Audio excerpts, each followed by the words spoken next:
fenômenos eles foram muito expressivos e em termos de quantidade mesmo, no século XIX. E Kardec sempre lembra que esses fenômenos, os fenômenos físicos em si, eles foram muito investigados ali nos anos 50 do século XIX, né? Mas depois o espiritismo passou a um estágio de se preocupar com a parte mais teórica e que aqueles fenômenos ele até acho que se refere assim, da infância do espiritismo foram deixados para trás, né? Não que os fenômenos não pudessem mais ser produzidos, mas simplesmente depois desse estágio inicial do espiritismo, você passa a observar coisas mais úteis, que é a comunicação inteligente com os espíritos através, principalmente, da psicografia, né? Então, é claro, é muito racional isso. Se você tem um instrumento mais eficiente para se comunicar com os espíritos, e se esse tipo de comunicação é mais útil, você consegue tratar de temas filosóficos, científicos através da psicografia ou da psicofonia, não há nenhum motivo para você manter a comunicação por pancadas, batidas, né, como Kardec chama lá de tipologia ou sematologia, né, que era aquela comunicação rudimentar do início. Então não é que o fenômeno não possa se produzir, a gente estava comentando até em off sobre isso aqui, né? O fenômeno pode ocorrer, pode ser produzido, desde que exista um médium de efeito físico, né? Um médium destinado para tal objetivo, ele pode ser produzido, mas acaba sendo pouco útil você ficar se ocupando apenas das manifestações físicas. Que Kardec via isso como um problema, né? Aquelas pessoas que não viam ali algo de sério, que apenas queriam se ocupar dos fenômenos para entretenimento, para diversão. Ele falava, olha, isso é uma perda de tempo, né?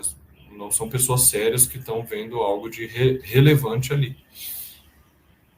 Inclusive, vocês me ajudem a lembrar o nome exato, mas no capítulo do método do Livro dos Médiuns, Kardec vai classificar os tipos de espíritas, né? Ele coloca, se não me engano, o primeiro tipo de espírita é o que se ocupa apenas das manifestações e não vai além, né? Não vai além das manifestações para compreender as consequências filosóficas daquilo, né? Mas é isso, Kardec repete isso em várias partes da obra, né? Essa ideia de que, falando agora do charlatanismo ou da prestidigitação, prestidigitador é aquele que produz artifícios, tem habilidade com as mãos de enganar, né? Então, existia isso muito, muito no século XIX. Shows, espetáculos em que as pessoas enganavam. Tal. Então, não é porque existem os charlatães ou os prestidigitadores que o fenômeno não possa ocorrer, né? Assim como Kardec vai dizer no que é o espiritismo, se eu não me engano. Não é porque existem os vinhos falsos que não há os bons vinhos, né? Ele vai dizer isso lá nessa obra. Então, para todo aquele que queira se ocupar dos fenômenos com boa intenção, com sem querer colocar à prova os espíritos, ele vai poder se ocupar dos fenômenos, né, sem problema nenhum. Mas, de fato, a ciência espírita, na sua parte teórica, ela passa a um novo estágio depois que você tem a possibilidade das comunicações inteligentes. Né?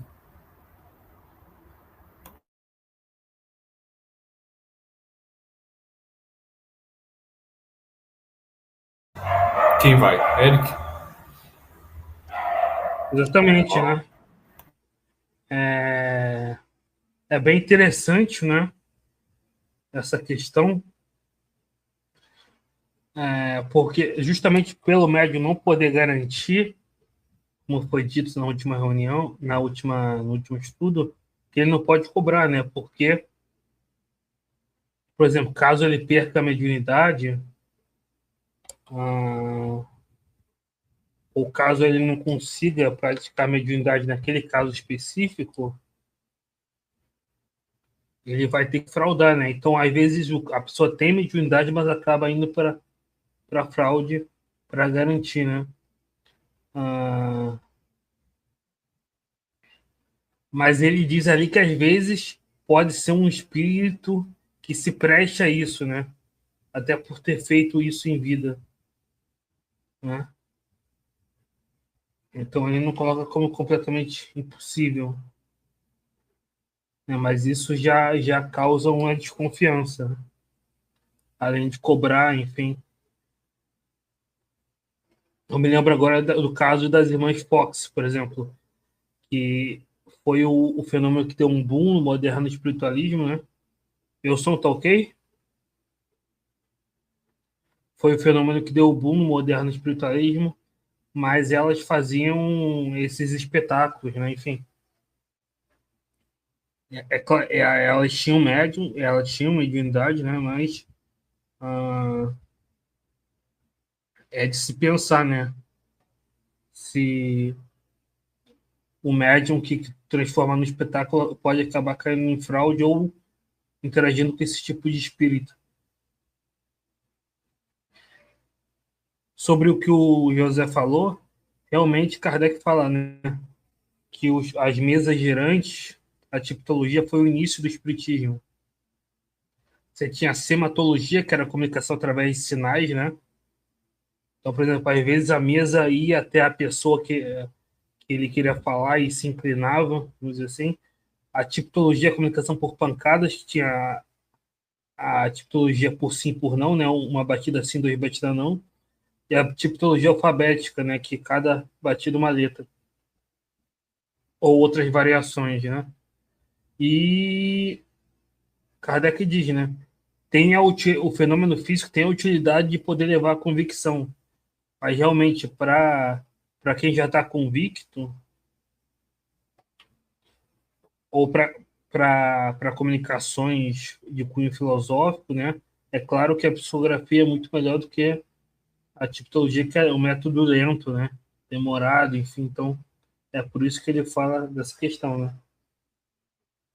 E como o José falou, né? O fato de haver médiums que fazem fraude não quer dizer que não haja o real, né? Agora está se discutindo muito isso sobre fraude, né, médio. É aquilo que Kardec fala, né? O fato de ter vinhos falsos não quer dizer que não haja fins reais, como foi dito. E há fraude em todas as áreas, né? Na medicina, na biologia, na física. Se fosse assim, a gente não teria mais ciência nenhuma, né? Enfim.